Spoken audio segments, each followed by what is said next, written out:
Viewers, আপনাদেরকে স্বাগত।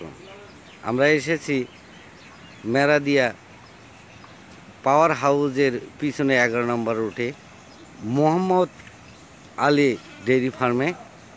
আমরা চলুন দেখি এই খামারের ভেতরে কি কি জাতের গাভী আছে, কি কি জাতের বাছুর আছে, দুধ কতগুলি হয়, গরুর পরিচর্যা কি করেন, কি খাওয়ান,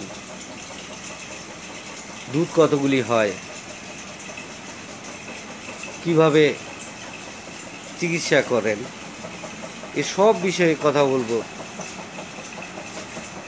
এই খামারের একজন নারী উদ্যোক্তার সাথে। চলুন দর্শক মণ্ডলী, আমরা এই নারী উদ্যোক্তার সাথে কথা বলি। আসসালামু আলাইকুম। ওয়ালাইকুম সালাম। আপনার নাম? আমার নাম নীলুফা আক্তার। আপনার নাম নীলুফা আক্তার। আপা, এটা কতদিন আগে এই খামারটি শুরু করছে? খামারটা ভাই 20-21 বছর হবে। 20-21 বছর খামারের বয়স। আচ্ছা। এই খামার আগে ছিলাম আমার শ্বশুর শাশুড়ির লগে। হ্যাঁ গো, খামার ছিল তখন আমি হ্যাঁ থেকে বাড়ি আমরা 10 বছরের কাছে বাড়িছি। 10 বছর একলগে একসাথে ছিলাম। তখন এরা খালি ঝগড়াঝাটি করে, এটা করে সেটা করে সমস্যা এখন থেকে পরে আমরা বাড়ি এসেছি একটা গরু দিয়া। এক গরু দিয়ে দিচ্ছে, তো তোমরা সেটা দিয়ে করে লোক। এই এক গরু লাগে এক বাচ্চা আনছি, ওই বাচ্চা বিক্রি করে একজন তো দারুদার করে আরেকটা গরু নামাইছি। কি বাচ্চা ছিল সাথে? ওটা দামড়ি বাচ্চা ছিল, বকনা বাচ্চা? মানে হ্যাঁ বকনা বাচ্চা ছিল। ওইটা বকনা বাচ্চা বিক্রি করে 70,000 টাকা দিয়ে একজনকে আবার দারুদার করে আরেকটা গরু নিলাম। এই আর গরু থেকে বাড়াইতে বাড়াইতে এই পর্যন্ত আল্লাহর রহমতে আমার এই 5-6টা গরু করছি। কয়টা গাভী আর কয়টা গাভী ছিল 13টা গাভী। 13টা গাভী থেকে বিক্রি করে আবার ওই জমি কিনছি, মানুষের জায়গায় থাকা লাগে। এই জায়গাতে সেই জায়গা থেকে খালি উঠে যাও তাহলে এই গরু নিয়ে কই যাবো। পরে এই গরু সারে বিক্রি করে ফেলায় 4টা গরুকে বিক্রি করছি। ওই যে আমরা কোনো ওই খালের ব্যাপার আবার কতটুকু জায়গা নিচ্ছি। এটা কোন জায়গাতে? এটা ওই তেরমুনি খালের ব্যাপার, জুরবিটা, মানে তিরমোহনী। হ্যাঁ তেরমুনি জুরবিটা কবরস্থানের বগলে। হ্যাঁ হ্যাঁ। ওই 2 কাঠা 25 পয়েন্ট জায়গা কিনছি গরু লাগে খালের লগে। কত হাজার টাকা দিয়ে? কেন আমরা কোন পুরো অ্যাভারেজ করেছি 13.5 লাখ টাকা। 13.5 লাখ টাকা? হ্যাঁ, আমার বাইরে দিচ্ছে, বাপে দিচ্ছে কিছু টাকা দিয়া টিয়া, মানে মিলজিল করে ওই জমিটা নিচ্ছি। জমি এখনো বর্তাই নাই, কিন্তু অনেক যে জায়গা নিচ্ছি জায়গার টাকা আমি দিতে পারিনি। এর জন্য আর অনেক জমির দিকে পরে আমি রেন্ট শুধু পরে জায়গার মধ্যে মাটি বলবো। আর আপনি কোনো ফ্লামান করা লেয়া করার লাগে এই ব্যবসা দিয়ে। আচ্ছা, এই খামারের আয় দিয়ে? এই খামারের আয় দিয়ে মেয়ে এবার মেট্রিক দিছে, ক্লাস 8 পরে একটা, ক্লাস 5 পরে একটা। এই গরুর দিয়ে এই আয় দিয়ে আমরা কোন এই পোলাফানে বাচ্চালে পড়ালে খরচ, আমার নিজের সংসার চালান লাগে। আবার এই গরুর খাবার, তারপরে আপনার কোন এই মাটি ভাড়া দেওয়া লাগে। এটা ভাড়াও দেওয়া লাগে? মাটি ভাড়া দেওয়া এটা লাগে। মাসে কত ভাড়া দিতে? মাসে 3-4 হাজার টাকা নেয়। কারেন্ট বিল দেওয়া লাগে। মানে এগুলো মানে যা যেরকম দিতে পারি মালিকের। না বলছে তোমরা থাকতে যদি সুখে থাকতে আর অসুবিধা নেই, আমার খুশি হয়ে যা দেও দিও। আচ্ছা, তাহলে তো ভালোই। হ্যাঁ, এই গরু বাছুর নিয়ে এমনি সুখে আসছে আল্লাহর রহমতে। আপনার গাভী কয়টা আর বাছুর কয়টা? গাভী ভাই 5টা আছে এখন, আর বাছুর আছে 4টা, ছাগল আছে 1টা, আর বাচ্চা 3টা, ছাগলের বাচ্চা।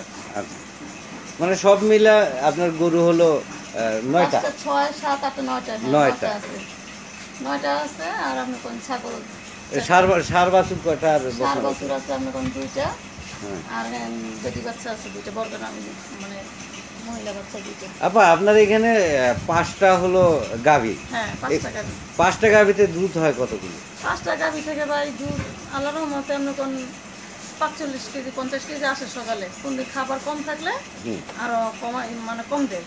আর যেদিন আপনি কেন খাইতে পারে ভালো, সেদিন আপনি কোন দুধটা একটু বেশি পাওয়া যায়। এখন আপনি কোন একটা 10 লিটার আছে, 8 লিটার আছে, 7 লিটার আছে, মানে এরকম এভারেজ। মানে সকালে 45 লিটার? সকালে 45 লিটার মতন পাওয়া যায়। আর রাতে বিকালে? বিকালে আপনি কোন 25, 22, 20 এরকম পাওয়া যায়। মানে টোটাল কত হলো? টোটাল ধরেন 40 কেজি, ধরেন 40 আর হয়েছে 20, 60। হ্যাঁ 60 কেজি মতো। 60 লিটারের মতো দুধ হয়। কত করে বিক্রি করে? 80 টাকা। 80 টাকা করে বিক্রি করে? এখান থেকেই বিক্রি করে? এখান থেকে বিকাল আসে নিয়ে যায়, আর সকালে কিছু আইসা নিয়ে যায়, আর সকালে বাসা দিয়ে আসে। বাসা দিয়ে আসে। এটা আপনি দিয়ে আসেন না আপনার না, হাজবেন্ড? আমার হাজবেন্ড দিয়ে আসে। আমি এই গরু যত্ন করি, এগুলো দেখাশোনা করি, ওনার দিয়ে দুধ দেওয়াই। আর আমরা কোন বিকেলে যারা যারা ফোন ফোন দিয়েও আসে দুধ আছে কিনা, তো আসলে আমরা দুধ রাখা দিই, ওনারা নিয়ে যায় এসে এসে অনেক দূর থেকে আসে। অনেক দূর থেকে এসে নিয়ে এই যায়। রামপুরা থেকে আসে, আবার আপনার পুরান থেকে আসে, অনেক দূর থেকে যারা দূরের মানুষ ওরা ফোন দিকে আসে, ফোন দিয়ে এসে বলে আপা দুধ রাখেন আসতেছি, আচ্ছা, এসে নিয়ে যায়। তবে ডেইলি এই গরুগুলি কি খাওয়ান? ডেলি বাই মানে গাছ তো নাই আশেপাশে, কিন্তু ওই যে আমরা অল্প কিছু গাছ কাটে আসে নিয়ে আসে। আবার আমরা কোন এমনি আমরা কোন গমের ভুসি খাওয়াই, বুটের চুনি, খেসারি ভুসি, যাও, এই 4 প্রকারের জিনিস খাওয়াই। আর ওই হালকা পাতলা কিছু গাছ টাছ দিই। এর কয় বেলা খাওয়াইতে হয়? 2 বেলা ভাই, 2 বেলা খাবার দিই, আর পরে মাঝে মাঝে গাছ দিই। 2 বেলা খাবার দেন আর মাঝে সাথে ঘাস দেন? হ্যাঁ, এর পাশাপাশি কিছু গাছ দিই, আর 2 বেলা আমরা সকাল বিকাল খাবার দিই। আচ্ছা, এখন আমি একটা জিনিস বলি, আমি খামার করব, ধরেন আমি খামার করব, আমি খামার করতে গেলে আমার কি করা উচিত? আপনার খামার করতে গেলে ভাই আগে আপনার জায়গার দরকার, হ্যাঁ, জায়গা আপনার শিউর হইতে হবে, তারপর খামার করতে হইবে। তাহলে পরের জায়গায় খামার করে ভাই এই কোনো দিক দিয়ে মানে কিছু করতে পারি না। এই যে মানুষের জায়গায় খামার দিছি, যখন তখন বাড়া লাগে এসে পড়ে, আবার আপনি কোন এই হ্যাঁ এইটা অবজেশন দেয়, হ্যাঁ এইটা অবজেশন দেয়, এদিকে ময়লা ফেলাবেন না, এটা ফেলাবেন না, এটা ফেলাবেন না। নিজস্ব জায়গা ছাড়া খামার করলে ভাই লস। আর কি জাতের গরু কেনা উচিত? কেন আপনার কেন অস্ট্রেলিয়া গরু আছে, যেটা অস্ট্রেলিয়া ফিজিয়ান, তারপর আপনি কোন এইগুলো ফিজিয়ান, আমি গেছি অস্ট্রেলিয়া। না না, আমি যদি প্রথম খামার করতে চাই তাহলে আমার প্রথমে কি গরু কেনা উচিত? প্রথম যদি খামার কিনতে চান, দেখা গেছে তো দুধ বিক্রি করার লাগে কিনবেন, তাহলে আমরা দেখা গেছে 2টা দুধের গরু কিনবেন, 2টা গাভী গরু কিনবেন, যে বাচ্চা পেটে আছে 2টা দুধ দেয় না, মানে পাশাপাশি ওই 2টা দুধের গরুর সাথে 2টা গাভী গরু রাখতে হবে। যে ওই 2টা দুধ দিলা, ওই 2টা বিয়ানের টাইম হয়ে গেল, আবার এই 2টা দুধ কমে গেল, ওই 2টা আবার বিয়াইলো, মানে এরকম পাশাপাশি রাখতে হবে। তো এরকম রাখলে দেখা গেছে আপনার খামারটা ওই দুধের গরু দিয়ে ওই 2টা গরু চালা গেলেন। আচ্ছা, তারপর আপনি কোন 2টা বাচ্চা বা টাঙ্গুর হলো, এই 2টা আবার গাভিন হয়ে গেল, ওই 2টা আবার বাচ্চা দিল, মানে এরকম করে মিলজিল করে ভাই আস্তে আস্তে গরু খামার এরকম করে করতে হয়। আচ্ছা, এই তো এটা সুন্দর একটা বুদ্ধি। আপনি যে এই খামার করার আগে আপনি কি করতেন? এই খামার করার আগে ভাই আমি তো আগে শ্বশুর শাশুড়ির সাথে একসাথে ছিলাম, আমার বিয়ার পরও যাই দিয়ে হারা গরু পালে। আগে একসাথে ছিলাম, আমি গরু বাছুরের কোনো কাজকর্ম করি নাই, আমার শ্বশুর শাশুড়ি করতো, আর এ করতো, গরু ধোয়াইতো। তখন এগুলোকে আমরা কোনো প্রায় 7-8 বছর একসাথে খাইছি। তখন ভাই আমার শ্বশুর শাশুড়ি জায়গা নিচ্ছে আপনার নামে ফজরে হারা 11 কাটা, আমার আনছে বিয়া কইছে যে এই ছেলের 3 কাটা জায়গা দিব, আর হারা 3 ভাই, 3 ভাইয়ের মধ্যে 2 ভাই আলাদা থাকে, আমরা আমার শ্বশুর শাশুড়ির সাথে থাকতাম। কিন্তু আমার 2 মেয়ের এই জমি দিয়ে ফেলাইছি, এই 11 কাটা জমি থেকে 2 মেয়ের দিয়ে ফেলাইছি, আমরা কোন 3 কাটা করে 2 মেয়ের দিয়েছে, আর বাকি জায়গা আমার মেয়ে শাশুড়ির নামে রাখছে। আচ্ছা, যাই হোক, এখানে আপনার এখানে যে গরুটা দেখছি এটা কোন জাতের গরু? এটা ভাই ডাইরেক্ট অস্ট্রেলিয়া গরু, একদম ডাইরেক্ট অস্ট্রেলিয়া। ও কয় লিটার দুধ দেয়? এটা সকালের টানে 12 লিটার দুধ, সকালের টানে 12 লিটার, ওইটা 11 লিটার, ওই লিটারটা। এইটা সকালে 12 লিটার, আর বিকেলে দেয় কয় লিটার? বিকেলে এটা অর্ধেক 6 কেজি, 6 লিটার দেয়। 6 লিটার। এটার বাচ্চা কোনটা? এটার বাচ্চা ভাই বড় হয়েছে, বিক্রি করে ফেলাইছি, এখন দুধ একটু কম হইতেছে, কিন্তু যখন আনছি তখন 12 লিটার। এটা দহন করেন কি করে? এটা ওই যে হাতে একটু পানি দিলে বানায় যায়, হয় হ্যাঁ তাতে? বানায় যায়, হাতে একটু পানি দিলে বানায় যায়। আর উটের বাচ্চা আছে, উটের বাচ্চা ওই মাঝখানে বাচ্চা। আচ্ছা, আপনি একটু আসবেন, কোনটা? এটাও অস্ট্রেলিয়া? হ্যাঁ, এই দুটো ভাই ডাইরেক্ট অস্ট্রেলিয়া। এটা ক্রস টস না, ডাইরেক্ট অস্ট্রেলিয়া। Direct Australia. খুব সুন্দর গরু দেখতে এটা। আচ্ছা, এটা অস্ট্রেলিয়ান সব। এটা দুধ দেয় কয় লিটার? সকালে 11 লিটার, বিকেলে? বিকেলে 6 লিটার হয়, 5.5 লিটার হয় বিকেলে। লোক আসে, এসে থাকলে দোয়াই দিই, আমার দেখে দুধ নিয়ে যায়। মানে কাস্টমার এসে যদি বলে যে এই গরুটা দোয়ায় দেন, আমি এটা নিয়ে যাবো। বিকেলে ডাইরেক্ট আমার সাথে খাড়াই থেকে দুধ নিয়ে যায় ওনারা। আপা, আপনার ওই কথাটা শেষ হলো না, সেটা হলো আমরা বলছিলাম যে এখানে কি খাওয়ান, এটা বললেন আপনি, কিন্তু এটা কত টাকার খাবার খায় এটা বললেন না। ভাই খাবার তো মাসে আমার 40,000 50,000 পরে খাবারের দাম। ডেইলি কত খাওয়া? রেগুলার আমরা 2 দিন পর 3000 3600 টাকা পড়ে, 2 দিন পর 3600 টাকা মালানা করে। 3600 টাকা দুদিন পর পর। দুদিন পর পর 3600 টাকা মাল আনি। এই যে ভুসি এগুলি সব খেসারি ভুসি, গম, তারপরে আবার বুড়ি চুনি, এগুলো মানে 3 বস্তায় দুদিন পর পর 3600 টাকা মাল আনি। এই 3600 টাকা মাল দুদিন পর পর আনা পড়ে। তো 15 পিসে কতটুকু করে এবারে সেটা মানে আমরা গণি না, আচ্ছা। মানে এটা গোনা হয় না। তারপরে জায়গা ভাড়া, তারপরে দুধ বিক্রি, সব মিলে ডেইলি কত টাকার দুধ বিক্রি করতে পারেন? সকালে বিকালে বা বিকালে যে দুধটা বিক্রি করি 20 কেজি 22 কেজি, এনে আমার মানে বাসা রোজও আছে আবার। আর নগদ আমি কোনো 1000 টাকা 1200 টাকা এরকম মানে 2000 টাকা বাসায় 2000 টাকা হয় না। যখন দুধে চাপ পড়ে তখন ওই বাসার রোজগুলো বন্ধ করে নগদ বিক্রি করলে 1500 টাকা বাসা কিনাও। মানে ডেইলি 2 বেলা মিলে কত টাকা? 2 বেলায়? হ্যাঁ 2 বেলায় ভাই মানে আমার তো সকালে সব জায়গায় রোজ বাসা সকালে যে দুধটা মানে সকালে বেচা কিনা কম হয়, এগুলো বাসা রোজ দিই, এগুলো বাসা রোজ দেয়। আর বিকেলে সব নগদ বিক্রি হয়। আচ্ছা, এইখানে তো পালের গরু একটাও নাই, আছে? পালের গরু সব আমার পুরান গরু ভাই, এই যে খালি এই দুটা খালি আনছি নতুন, আর এই সব আমার। এটা কত করে কিনছেন নাকি? এটা ভাই এটা ওইটা পড়ছে নতুন 2 লাখ, আর ওইটা পড়ছে 2 লাখ 20। এটা কয় দাঁত এগুলি? এগুলো আমরা কম একটা তো 2 দাঁতের জোয়ান, মানে 2 বিয়ে না। 2 বিয়ের না? হ্যাঁ, এটা 2 বাচ্চা দিচ্ছে, আর ওইটা আমরা কম 3 বিয়ে না। ওটা 3 বাচ্চা হ্যাঁ, দিচ্ছে। 3 বাচ্চা দিচ্ছে। আচ্ছা, আমরা এই ফিজিয়ান গরুটার কাছে যাই। এই যে এইটা, এগুলির দুধের রেকর্ড কি? এটা ভাই এখন সকালে চালে আমরা কোন আজকে 9 লিটার দুধ হয়েছে।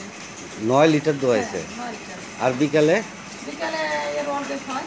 অর্ধেক হয়, হ্যাঁ মানে 5 লিটার আর কি। হ্যাঁ। সকালে যা দিব এর অর্ধেক বিকালে। বিকালে 4.5 লিটার 5 লিটার দুধ দেয়। 4টে 4.5 লিটার দুধ হয়। আচ্ছা, আপনারা এই বললেন যে একটা গরু থেকে আর একটা বাছুর থেকে শুরু করলেন, এখন আপনার খামারে গরু জাত ভালো।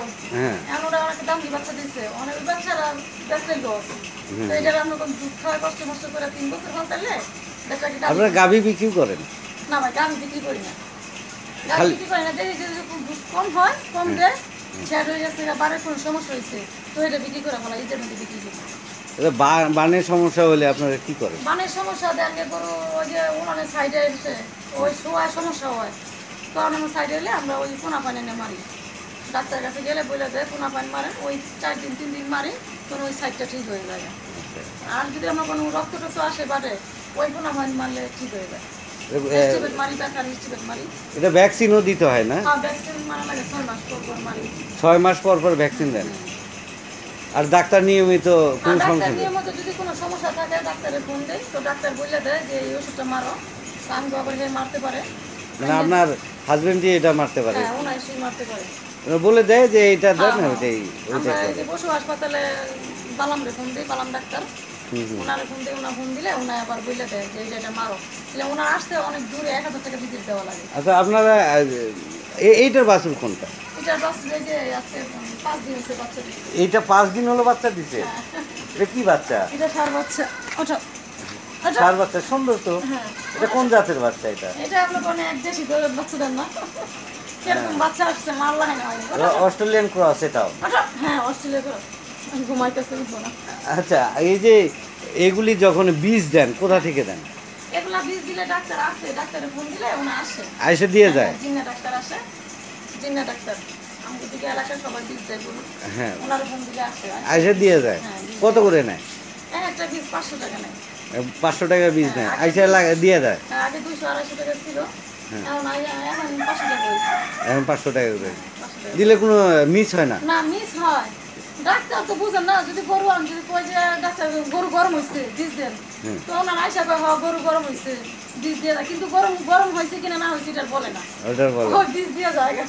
পরে আবার পরের যে আবার ডাকে, তখন আবার ফোন দিলে আসে, কয় হয়তো বীজ রাখে না, কি সমস্যা এটা 2-1 দেওয়ান লাগে, পরে বীজ রেখে দেন। এই যে আপনার 5টা গাভী গরু সুন্দর, আপনি বলছিলেন 60 লিটার দুধ দেয়। এই যে মশা মাছি মশার ওষুধ দেওয়া লাগে, আবার দুমার দিয়ে রাখি রাত্রে, কর্মচারাই কিনে বেশি গরু বাড়াইলাম, এই 4-5টাই পালি, নিজের সুন্দর মতন চলি, সংসার চলে, কোনো টেনশন নাই। আর কর্মচারী রাখলে কর্মচারী আপনি ব্যবসা থেকে সুবিধারই করে ব্যবসা চলায়। আচ্ছা, এই যে বাছুরগুলি দেখছি, এই বাছুরগুলিকে কি এগুলি খাওয়ান?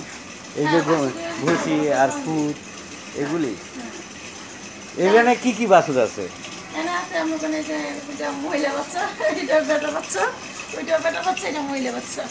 আচ্ছা, দুইটা বকনা আর দুইটা ষাঁড় বাছুর। হ্যাঁ, দুটো বকনা, দুটো ষাঁড় বাচ্চা। এ বকনা বাছুর তো কি করেন বকনা বাছুর? বকনাগুলো রেখে দিই, ষাঁড় বাচ্চাগুলো এইটার মধ্যে বিক্রি করি, 2-3 বছর রাখি, 2-1 বছর পাইলে এই ষাঁড় বাচ্চা এই দিকে দিবে। ষাঁড় বাচ্চাগুলি আপনি 2-3 বছর রাখেন, পাইলে বড় করে তারপরে আপনি বিক্রি করেন। আর যদি এই যে একটু টাকার সমস্যা টানাটানি, তাহলে আমরা কোনো একজনের কাছে বিক্রি করে ফেলাই।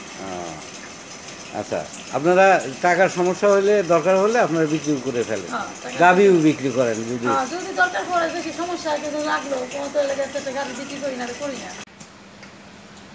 আপা, আপনার কাছে জানতে চাইবো এই খামার নিয়ে আপনার ভবিষ্যৎ পরিকল্পনা কি? খামার নিয়ে ভবিষ্যৎ কি ভাই, যে খামার আরো বাড়াইতে চাই, গরুও বাড়ামু আমরা কিন্তু পরের জায়গায় আর বাড়াইতে চাই না, নিজের জায়গায় বাড়াইতে চাই। নিজের জায়গায় যে গরু বাছুর আমরা নিজের মতন পালতে পারি, পরের জায়গায় এরকম করে পালা যায় না। এটাই আমার ভবিষ্যৎ। মানে সবাই দোয়া করেন আল্লাহর রহমতে, যাতে আমি নিজের জায়গায় গরু বাছুর নিয়ে যাইতে পারি আর নিজের জায়গায় গরু পালতে পারি। আপনার মহিলা যারা আছেন আর কি, হ্যাঁ, তারা যদি খামার করতে চায় তাদের সম্পর্কে কি বলবেন? খামার করতে চাইলে করা যায়, কিন্তু খাবারের দাম এখন বেশি, করতে গেলে অনেক সমস্যা। আমরা কারণ গরু দিয়ে সমান সমান লাভ হয় না, মানে সমান সমান থাকা লাগে। গরু আর খাবার দিয়ে সমান সমান থাকতে হয়, ফিটের দাম বেশি। মানে ফিট তো আর দেন না না, আমরা আপনার? ফিট খাওয়াই না। আমরা গরু একটা গরু 3-4 বছর পালি, যদি ফিট খাওয়াই তাহলে আমরা গরু সমস্যা দেখা দেয়, অসুস্থ হয়ে যায়। অসুস্থ হয়ে যায়, দুধও বেশি দেয়, দুধ পাতলা হয়ে যায়, আর গরু অসুস্থ হয়ে যায়, শরীর স্বাস্থ্য হয়ে যায়, বাচ্চা বীজ রাখে না, আমরা ফিট খাওয়াই না। একটা গরু 3-4 বছর রাখি, নিজের মতনই পালি, যেরকম যে খাবার দেওয়া উচিত সেই খাবারই দিই। আপনি বলছেন যে মানে ফিট খাওয়ালে অসুস্থ হয়ে পড়ে, এই কারণে আপনারা খাওয়ান না, না। ফিট খাওয়াই না। আপনারা আমি যেটা প্রশ্ন করছিলাম সেটা হলো, কোনো আপনার মতো যদি নারী উদ্যোক্তা হতে চায় তার কি করা উচিত? যদি আমার মতো কেউ খাবার দিতে চায়, হ্যাঁ, আমরা নিজস্ব জায়গার মধ্যে যদি খাবার দেয়, ওই যে বললাম না, যে যদি দুধের গাভি আনতে চায়, তাহলে ওরকম দুটার সাথে একটা ওই যে গাভিগুলো আনতে দিব, ওই একটা থেকে আস্তে আস্তে বাড়াইতে বাড়াইতে আমরা কোন দেখা গেছে ওইটা দিয়ে গেল, মানে এরকম সুযোগ সুবিধা আছে। আবার খাবারের দাম যেরকম, নতুন যারা গরু পালবো হ্যাঁ পারতো না কিছু করতে, নতুন যারা গরু খাবার দিব হ্যাঁ মানে অতি সহজে তাড়াতাড়ি কিছুই করতে না। কিন্তু আমি আস্তে আস্তে আল্লাহর রহমতে এই গরু পাইলে জমি জমা একটু নিছি এই গরুর মধ্যে দিয়ে। আপনি বলছেন যে খামার করলে লাভ আছে। হ্যাঁ, খামার করে লাভ আছে, যার আমরা কোনখানে রেন্টেন না থাকে, নিজস্ব টাকা ক্যাশ দিয়ে গরুকে ফার্ম নামায় গরু করে, তার লাভ আছে। তাহলে আমরা ওই যদি একজনকে দাঁড় করি, আর মাস শেষে কিছু টাকা দেওয়া লাগে, সেটা দিতেই তো হবে। হ্যাঁ, মাস শেষে কিছু দেওয়া লাগে। আপনি বলেন যে এখানে যা আয় আসে তাতে খাবার এবং ঋণ সুদ দিয়ে শোধ, হ্যাঁ, হ্যাঁ। কিন্তু আপনার যে গরুটা থাকছে এটা তো পুরাটাই লাভ। গরু তো যখন দেখা যাচ্ছে ঋণ 3 মাসের দেওয়া হলো, গরু আমার নিজস্ব থাকে, এটাই লাভ। আমার বাচ্চা টাচ্চা বিক্রি করি, যেহেতু আপনি কর্মচারী রাখেন নাই, না। স্বামী স্ত্রী দুজন হ্যাঁ, মিলেই দুজনেই খাটি, কর্মচারী রাখি না, কর্মচারী দিয়ে ব্যবসায় শান্তি নেই। আর যে ছোটখাটো জিনিস আমরা দুজনেই পালতে পারি, কর্মচারী দরকার পড়ে না। আপনার কাছে আরেকটা প্রশ্ন, যে এই যে গাভীগুলি আছে, যে এগুলি পরিচর্যা, আপনার সব বিষয়েই তো কথা হলো, পরিচর্যা করেন কিভাবে, খাওয়ান কি, সবগুলোই তো কথা হলো। এই যে আপনার পানি হালকা পাতলা নেই, আপনারা এই যে এটা খাবার দেন 2 বেলা বললেন, হ্যাঁ, সকালে কি সুন্দর ঝকঝকে চকচকে, কি সুন্দর। পরিষ্কার রাখা কি খুব জরুরি না? হ্যাঁ, পরিষ্কার করে রাখি, দেখা যাচ্ছে ময়লা থাকলে গরুর রোগ জীবাণু হয়, যেন এটা না হয় এই জন্য না হয়, করে। এজন্য পরিষ্কার করে রাখি। যাই হোক আপা, আপনার সাথে আপনাদের সাথে যদি কেউ যোগাযোগ করতে চায়, হ্যাঁ। কেউ যদি দুধ কিনতে চায় কিংবা বাছুর গরু গাভী যদি কিনতে চায়, কারোর সাথে খামার সম্পর্কে যদি কোনো পরামর্শ চায়, তাহলে আপনাদের সাথে যোগাযোগ করার মাধ্যমটা কি? রোজই মোবাইলে যোগাযোগ করে, মোবাইল নাম্বার আছে, মোবাইল নাম্বার বলে দিই, ওনারা এই মোবাইল নাম্বারে নাম্বারটা বলবেন? 01856 হ্যাঁ, 6987000। আবার বলেন সুন্দর করে। 01856698700। আপনাকে অনেক ধন্যবাদ আপা। এই নাম্বারে ফোন দেয়, যোগাযোগ করে বিদেশের ভিডিও করতে পারেন। প্রিয় দর্শক মণ্ডলী, আপনারা যদি এই নারী উদ্যোক্তার মতো খামারি উদ্যোক্তা হতে চান, খামারি হতে চান, খামার করতে চান, যে কোনো বিষয়ে উনি বললেনই যে আমার সাথে যোগাযোগ করলে আমি সুপরামর্শ দিব কীভাবে করতে হয় খামার। যাই হোক, আপনাদের যদি এই ভিডিওটি ভালো লেগে থাকে তাহলে আমাদের সুপরামর্শ দিবেন এবং সাবস্ক্রাইব করে আমাদের সাথেই থাকবেন। আপনাদের সবাইকে ধন্যবাদ।